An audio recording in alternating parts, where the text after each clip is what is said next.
Hello hi नमस्कार good morning दोस्तों साथियों मित्रों और सहेलियों।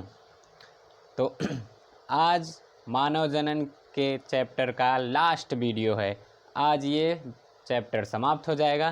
तो आज का टॉपिक है स्तन ग्रंथि, मैमरी ग्लैंड। तो आज उसी के बारे में बात की जाएगी। इसके पहले के वीडियो अगर आपने नहीं देखा है तो चैनल पर प्लेलिस्ट में सभी वीडियो अवेलेबल हैं, आप जाकर देख सकते हैं। ठीक, तो देखिए ये स्तन की संरचना है। अगर इसको पहले सामने से देखें ऐसे तो ये लगभग गोला दिखाई देता है और इसके मध्य में एक ठो भाग होता है, इसको कहते हैं निपल। इसको कहेंगे निपल, हिंदी में चुचुक। और इसी के बाहर ऐसे चारों तरफ एक वर्णक युक्त क्षेत्र होता है ब्लैक कलर का, इसको कहते हैं एरियोला, स्तन परिवेश। ठीक, अगर सामने से देखें तो ये, अब इसी को हम ऐसे आधा काट के और बगल से दिखा रहे हैं तो ये ऐसा दिखाई देगा। अब इसमें देखिए ये जो आगे वाली संरचना है इसी को क्या कहते हैं, निपल्स। और इसी के जो बगल का ये इतना क्षेत्र है ये क्या है, एरियोला। अब ये जो पाई जा रही है इसको कहते हैं इंटरकोस्टल मसल, इंटरकोस्टल मसल।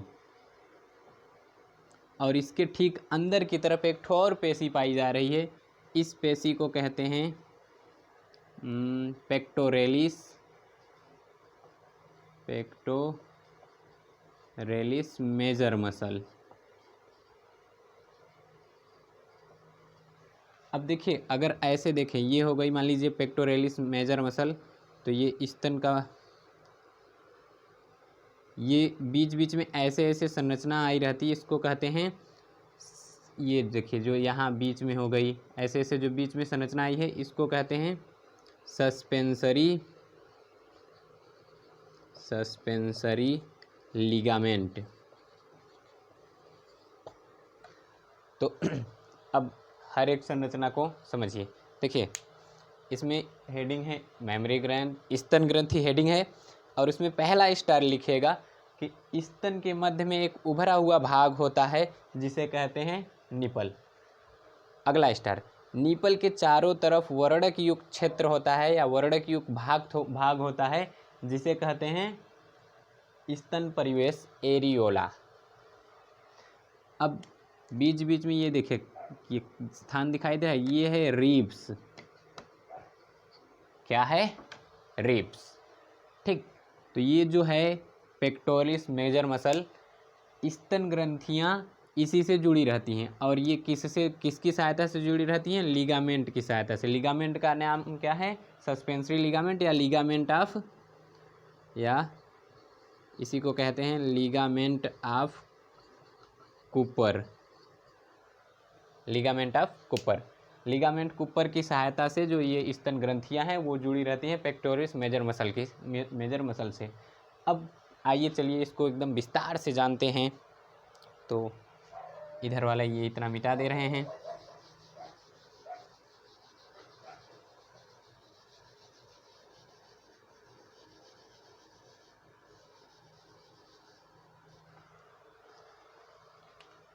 इसमें ये भाग है निपल और इसी का ये भाग है एरियोला। अब इसमें ये देखिए गोल गोल संरचना दिखाई दे रही, ये है फैट या फैटी टिश्यू। क्या है, फैट या फैटी टिश्यू। और ये जो है इसको कहते हैं,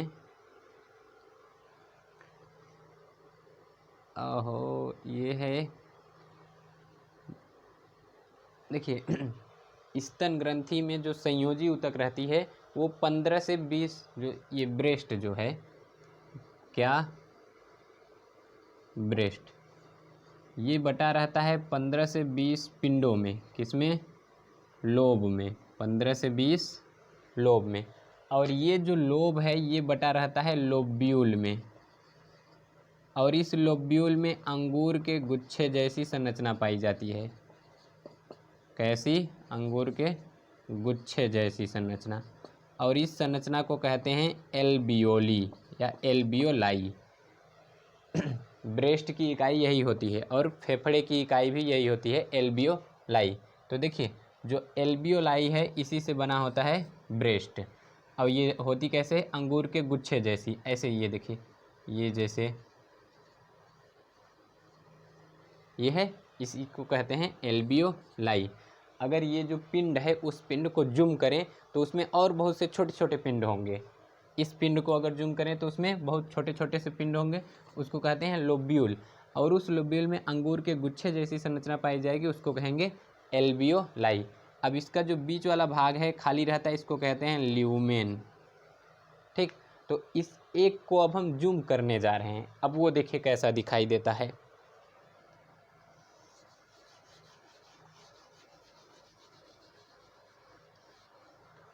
तो एक को अगर जूम कर दें तो ऐसे एक तो पहले नलिका आती है और इसमें ऐसे बहुत छोटे छोटे से पिंड रहते हैं,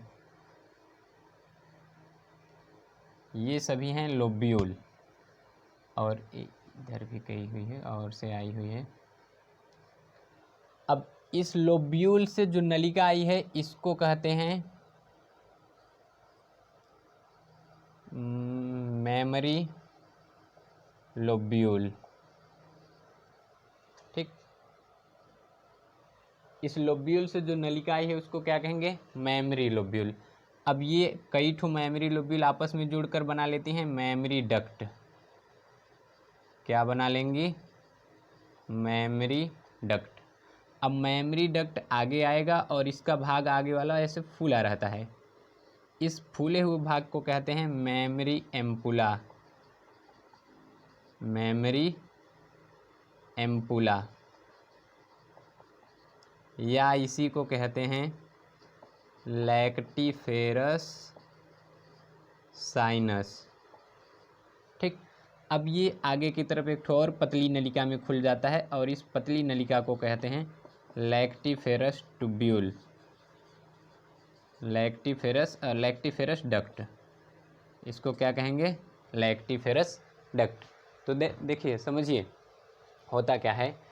ये जो है ब्रेस्ट, ये बटा रहता है 15 से 20 पिंडों में। अब उस एक पिंड को अगर जूम करें तो वो कई ठो पिंडकों में बटा रहता है, यानी कि लोब्यूल में बटा रहता है। अब उस लोब्यूल से एक ठो, देखिए लोब्यूल में क्या है? बहुत सारी एल्बियोली। एल्बियोली के चारों तरफ वसा मौजूद होता है और ये एल्बियोली चारों तरफ से घिरा होता है पेशियों द्वारा। अब जैसे ही ये पेशियाँ ऐसे संकुचित होंगी तो इन जो एल्बियोली में मिल्क जो है वो इस ल्यूमेन में आ जाएगा। अब ल्यूमेन से वो मिल्क आ जाता है मेमरी लोब्यूल में। मेमरी लोब्यूल को सेकेंडरी लोब्यूल भी कहते हैं। अब कई ठो मेमरी लोब्यूल जुड़कर एक ठो बना लेती हैं मोटी सी नलिका, उसको कहते हैं मेमरी डक्ट। मेमरी डक्ट का ही जो अगला भाग होता है वो फूला होता है, इसको कहते हैं मेमरी एम्पुला। देखिए इसको हिंदी में कहते हैं मेमरी, यानी कि दुग्ध नलिका। दुग्ध नलिका, और इसको कहते हैं दुग्ध कोटर। इसको हिंदी में कहेंगे दुग्ध कोटर, और इसको कहते हैं दुग्ध नाल। ठीक, तो सबसे पहले कहाँ रहेगा मिल्क? एल्बियोली में, फिर एल्बियोली से ल्यूमेन में, ल्यूमेन से मेमरी लोब्यूल, मेमरी लोब्यूल से मेमरी डक्ट, फिर मेमरी एम्पुला, फिर मेमरी एम्पुला से लैक्टिफेरस डक्ट, और वहाँ से बाहर निकल जाता है। तो अब देखिए कैसे बाहर निकलता है वो समझते हैं। देखिए इसके बारे में कुछ और रोचक बातें जान लीजिए। ये जो ब्रेस्ट है किसी देखिए स्तन ग्रंथि पुरुष और महिला दोनों में पाया जाता है। मेल में वो निष्क्रिय रखता है, इनएक्टिव रहता है, और फीमेल में वो एक्टिव रहता है। तो देखिए ये जो ब्रेस्ट है, इस किसी महिलाओं में इसका आकार बड़ा होता है, किसी महिलाओं में छोटा होता है। तो कारण क्या है? देखिए इसके बीच बीच में क्या जमा हुआ है? फैट, वसा। अब जिस महिला के ब्रेस्ट में जितना ज़्यादा वसा रहेगा आकार उतना बड़ा, जितना कम वसा उतना छोटा आकार। तो देखिए अब मान लीजिए कोई महिला है, खड़े मुर्गा चबा गई 10-12 ठो, तो मुर्गा में पाया जाएगा वसा, या फिर पूड़ी उड़ी गई, मान लीजिए कहीं पर पूड़ी है वो खाने चल दी, तो ली पतरी ली और गई मांग कर पर्दा के पीछे गई और वही दबाई खूब पूड़ी, तो अब उसके शरीर में वसा की मात्रा बहुत ज़्यादा रहेगी। अब वसा की मात्रा ज़्यादा रहेगी तो वसा ब्रेस्ट में और बटक में और चेहरे पर एकत्रित हो जाता है, तो यहाँ पर एकत्रित होगा तो ये फूल जाता है, अर्थात इसका आकार हो जाएगा बड़ा। तो देखिए एक बार समझ लीजिए, इसकी इकाई क्या है, एल्बियोली, यानी एल्बियोली को ही दुग्ध ग्रंथि कहते हैं। जो दुग्ध ग्रंथि रहती, स्तन ग्रंथि रहती है, वो किसको कहते हैं, एल्बियोली को ही। एल्बियोली बहुत सी रहती है और वो पेक्टोरिस मेजर मसल द्वारा किससे जुड़ी रहती है, लिगामेंट द्वारा। लिगामेंट का नाम क्या था, लिगामेंट ऑफ कूपर या फिर सस्पेंसरी लिगामेंट। अब इसमें देखिए निपल, स्तन का मध्य भाग उभरा हुआ रहता है, उसको क्या कहते हैं, निपल। उसी के चारों तरफ का वर्णकीय क्षेत्र कहलाता है एरियोला। स्तन में जो संयोजी ऊतक रहता है वो 15 से 20 पिंडों में बटा रहता है, और वो पिंडक कई सारे पिंडकों में बटे रहते हैं, और प्रत्येक पिंडक में अंगूर के गुच्छे जैसी संरचना पाई जाती है, उसे कहते हैं एल्बियोली। एल्बियोली ही दुग्ध ग्रंथि है, एल्बियोली को ही दुग्ध ग्रंथि कहते हैं। अब एल्बियोली के मध्य में जो खाली स्थान होता है उसको कहते हैं ल्यूमेन। एल्बियोली के चारों तरफ मौजूद होती हैं पेशियाँ, जब वो पेशियाँ संकुचित होती हैं अर्थात दबती हैं तो वहाँ से जो मिल्क रहता है वो आ जाता है ल्यूमेन में। ल्यूमेन से पतली नलिका गई रहती है जिसका नाम क्या था, मेमरी लोब्यूल। मेमरी लोब्यूल में मिल्क आएगा। अब बहुत सारी मेमरी लोब्यूल जुड़कर बना लेती हैं मेमरी डक्ट। मेमरी डक्ट में मिल्क आगे वहाँ आकर जब आगे बढ़ेगा तो मेमरी डक्ट की जो अगला भाग है वो फूला रहता है, यहाँ अस्थायी रूप से मिल्क का संचय होता है। तो जो एम्पुला है वो अस्थायी रूप से मिल्क का संचय करेगा। अब एम्पुला से आगे इधर निपल की ओर आगे पाया जाता है लैक्टिफेरस डक्ट। तो लैक्टिफेरस डक्ट इनकी भी संख्या निपल पर ही सूक्ष्म छिद्र होते हैं। निपल पे बहुत सारे 15 से 20 सूक्ष्म छिद्र होते हैं, उन्हीं को क्या कहते हैं, लैक्टिफेरस डक्ट, और यहीं द्वारा मिल्क बाहर निकल जाता है। तो ये था मेमरी ग्लैंड। अब इसी से संबंधित एक टॉपिक है लैक्टेशन, दुग्ध स्रावण। तो अगला हेडिंग वही है, दुग्ध स्रावण। तो अब इसको मिटा देते हैं और अगला हेडिंग लिखते हैं दुग्ध स्रावण। स्क्रीनशॉट लेना हो तो ले लीजिए। अगला हेडिंग दुग्ध स्रावण।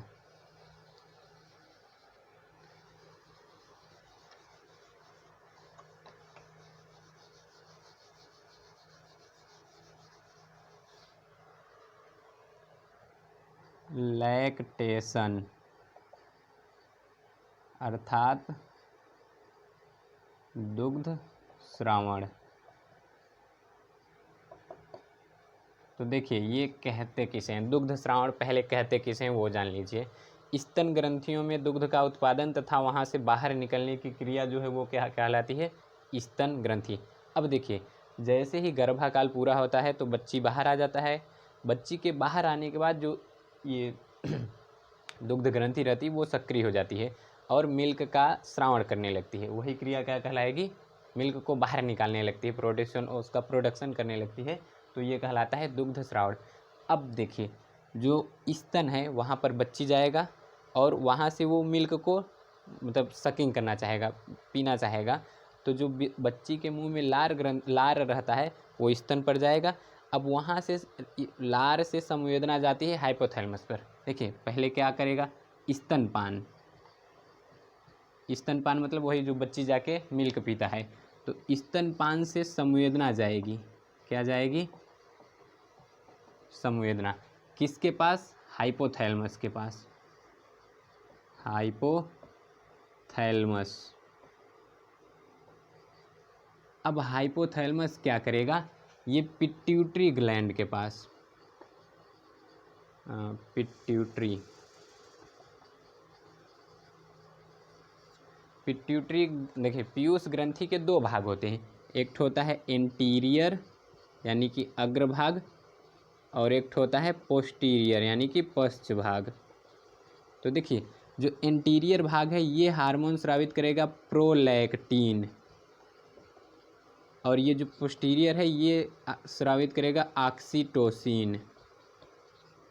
ठीक, तो देखिए पहले तो जैसे ही बच्ची का जन्म होगा तो एस्ट्रोजन का लेवल हाई रहता है। एस्ट्रोजन का लेवल जब हाई होगा तो वो दुग्ध स्रावण की क्रिया को स्टार्ट कर देता है, बस उसका काम है दुग्ध स्रावण की क्रिया को स्टार्ट कर देगा।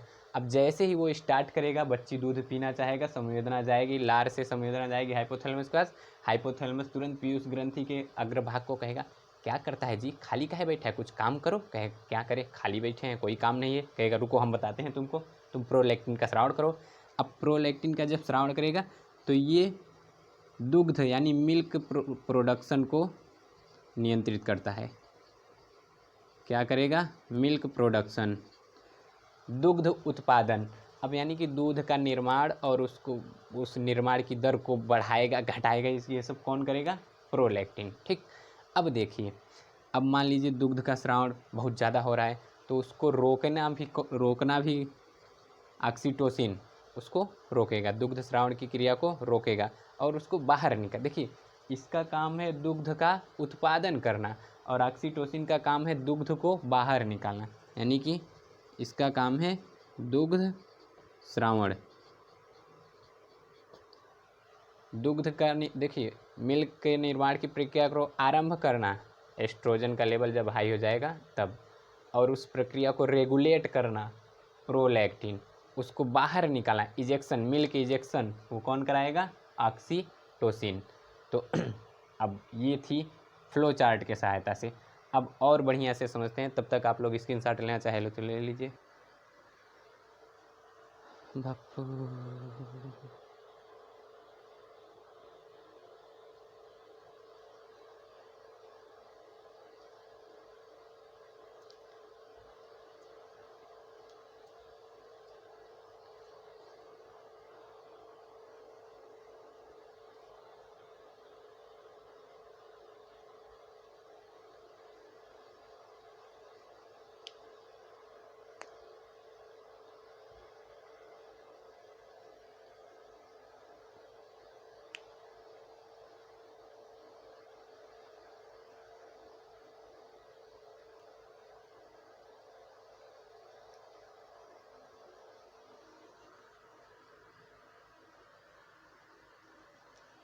तो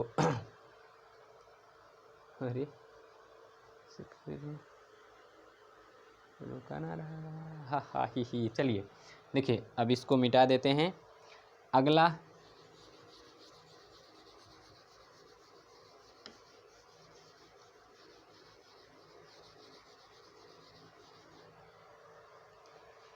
अब माता के स्तन ग्रंथि से जो पहला दूध निकलता है वो रहता है पीले रंग का और वो गाढ़ा रहता है, इसको कहते हैं खीस।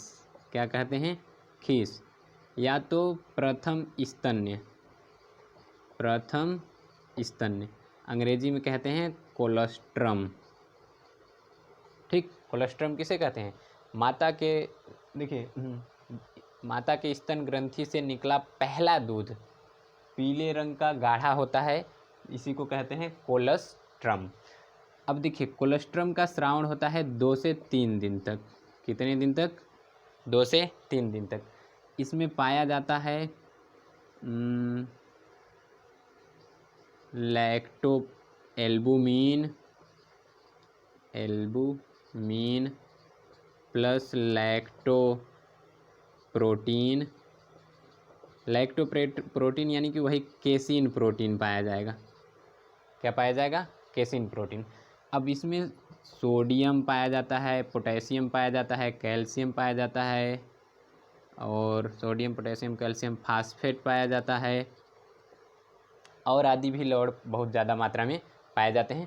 आयरन को छोड़कर, आयरन को छोड़कर, आयरन अगर पाया भी जाएगा यानी कि लोहा जो पाया जाएगा तो वो बहुत कम मात्रा में रहता है। एक और बात ध्यान में रखिएगा, इसमें जो दुग्ध है लगभग सभी विटामिन पाए जाएंगे, लगभग सभी विटामिन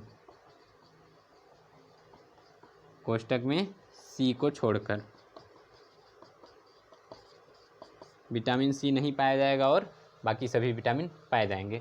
अब इसमें एंटीबॉडी यानी कि इसमें जो इम्यूनोग्लोबिन रहता है IAG पाया जाता है। इसमें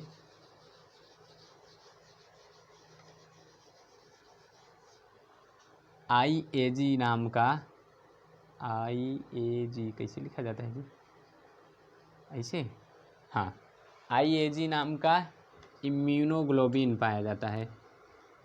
इम्यूनोग्लोबिन यानी कि ये एंटीबॉडी का काम करेगा, सुरक्षा, इसकी प्रतिरक्षा को बनाए रखेगा, जो भी रोग वोग रहेंगे उनसे रक्षा करेगा। अब देखिए इसी में पाया जाता है लाइसोजाइम। लाइसोजाइम आंसू में भी पाया जाता है लाइसोजाइम, लार ग्रंथि में भी पाया जाता है लाइसोजाइम, लार में भी पाया जाता है लाइसोजाइम। ये कीटाणुओं को मारता है, कीटाणु को मारना। ठीक, तो ये था दुग्ध श्रावण के बारे में। और कोलेस्ट्रम, इस पर अलग से पूछ लिया जाता है कि बताइए कोलेस्ट्रम क्या होता है। तो लगभग जितनी जानकारी दी गई वो कोलेस्ट्रम के बारे में पर्याप्त होगी। अब ये चैप्टर आज हो गया है समाप्त। इस चैप्टर के PDF का लिंक दे दिया जाएगा डिस्क्रिप्शन में, तो टेलीग्राम पर जाकर आप लोग इस चैप्टर के PDF का लिंक डाउनलोड कर लीजिएगा, PDF ही डाउनलोड कर लीजिएगा। एक बात ध्यान में रखिए, जो PDF है उसमें कहीं कहीं पर मात्रा मिस्टेक है, हिंदी में जो लिखा गया कुछ सेंटेंस गलत हैं, तो आप लोग उससे बेहतर होगा कि आप लोग यहाँ से खुद का नोट्स बनाइए। बाकी आपको नोट्स तो मिल ही जा रहा है, खुद का बना लेंगे तो बहुत बढ़िया रहेगा। तो ठीक है, स्क्रीनशॉट लेना हो ले लीजिए।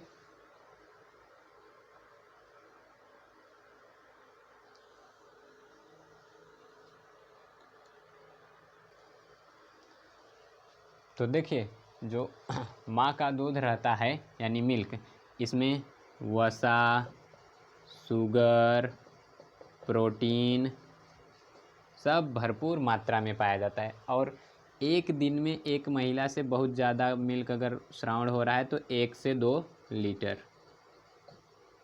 ठीक, एक स्तनपान कराने वाली महिला एक दिन में ज़्यादा से ज़्यादा कितना मिल्क श्रावण कर सकती है? 1 से 2 लीटर। एक बात और याद रखिएगा, प्रेगनेंसी की अवस्था में मिल्क का निर्माण नहीं होता, यानी कि मिल्क का श्रावण नहीं होता। सगर्भता यानी प्रेगनेंसी की अवस्था में मिल्क का श्रावण नहीं होता है। और जो ऑक्सीटोसिन है उसे दुग्ध उत्क्षेपण हार्मोन भी कहते हैं। जो गाय भैंस हो गई, अगर वो मिल्क का श्रावण नहीं कर रही हैं, दूध नहीं दे रही हैं, तो ऑक्सीटोसिन का एक ठो इंजेक्शन आता है, लगा देते हैं और वो अपने आप बस जाकर आप ऐसे ऐसे करिए, मिल्क निकलता रहता है।